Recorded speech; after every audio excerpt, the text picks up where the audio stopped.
This would, it's hard to really describe it in words, but being back here today, practicing as a Bronco, being here at Dove Valley, it's probably a top 5, if not 3 day of my life. Today's been incredible. Did you think this would ever happen so soon after you left for Houston? You know, Mike, to be honest with you, no. I don't think many people could have seen this situation taking place. But I will say I'm beyond excited that it did take place. And this is home, and I'm so thankful for this opportunity. And I think that was about my 5th time thanking Coach for bringing me back, and I know I've thanked John up and down. So it's so great to be a Bronco again and back here in Colorado. If you had to do it over again, would you do it over again? You know, Mike, I have no regret on my decision. I really don't. I don't. I think you guys know me by now. I'm not that type of person that lives his life in regret, and then I also don't look in the rearview mirror. I'm always looking forward.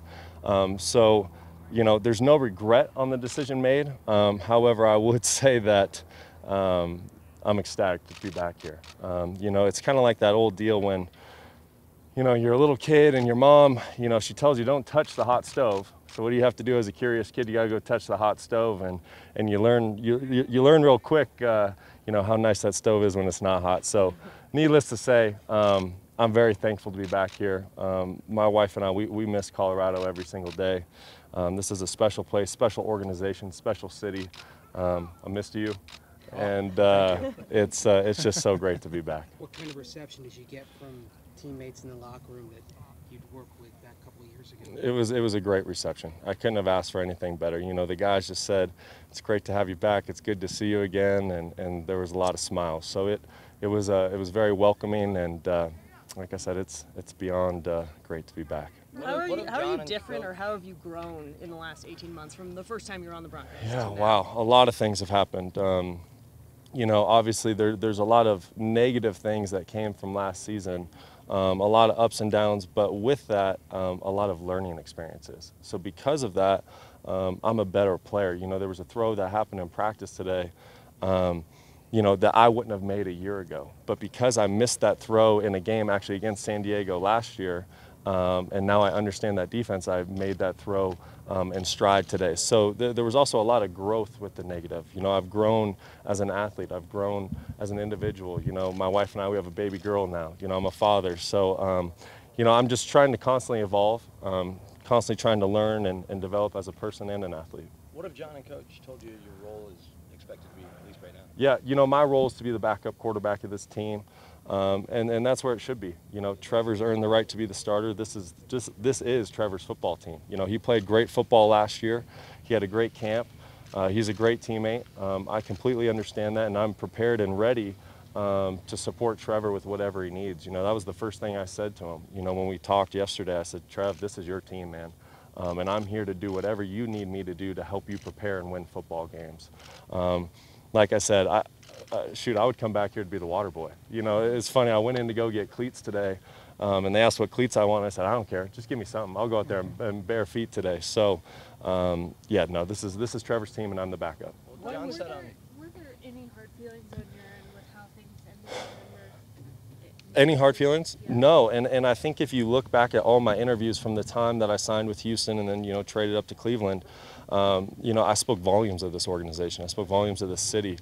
I have nothing but love and appreciation for this organization, for John Elway, for Joe Ellis, for the Bolin family, just for this community in itself. You know, our old neighbors have reached out, and this is just such a special place.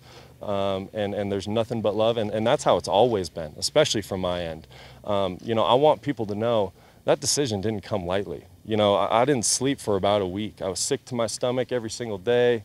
I was a mess, and at the end of the day, I tried making the best business decision for myself and my family. Whether I made the best one or not, that could be argued, but the fact of the matter is it was made. I'm not going to live in the past. But I've always had nothing but love and appreciation for the Denver Broncos and the city of Denver. How comfortable do you feel with McCoy and his system coming back? Yeah, you know, just like today was the first time I had an opportunity to see the playbook, and there's a lot of new things, but there's some similarities. So I think we'll be able to put together a package, come Monday night, if something unfortunately was to happen to Trevor, where I could step into the game and feel very comfortable. Because of the uncertainty with Paxton's injury, was there any worry on you, like, hey, this might only be a month or 2 months? How did you, I guess, broach that when I'm sure you had opportunities to be maybe a clearer path or a longer-term situation? Yeah, and great question, and I wasn't even worried about that. I was living in the moment. Like I said, I've had some great experiences in the past 18 months and some not so great experiences that I've learned from. And, there were other offers. And I basically told my agency, listen, I love and respect you guys and love what you guys do, but if there's an offer from Denver, I don't care if it's $1, that's where we're going. So I'm living in the moment. I'm trying to make the most of today. I'm going to work as hard as I can to study this playbook today, and then we'll move on to tomorrow and see what happens. Going back to 2015 when you were with Trevor, he was a rookie, yeah. You were the starter. Could you envision him becoming the starter so quick the following year? You know what, I could, and it goes back to the very first preseason game of 2015 when we played in Seattle. Most rookie quarterbacks step into the game their first time, whether it's the fourth quarter or the first quarter, it doesn't matter. And they have a little bit of jitters, and you see a little bit of rookie quarterback play. Not in Trevor. Trevor stepped in from week 1, that first drive that he went out there against the Seahawks and played great. So from that time, I knew that he could be special, and he's certainly proven that right now. Brock, when John Elway was talking to us, he said after this 18-month odyssey, you might need some quote-unquote football rehab. Do you think you can get yourself, for lack of a better word, get yourself right here with Billy and the staff here? Without question, and I know that just from spending a half a day with his staff. John put incredible people in this building, Coach Musgrave and VJ, and it's just, it's like stepping back and you're just surrounded by great people.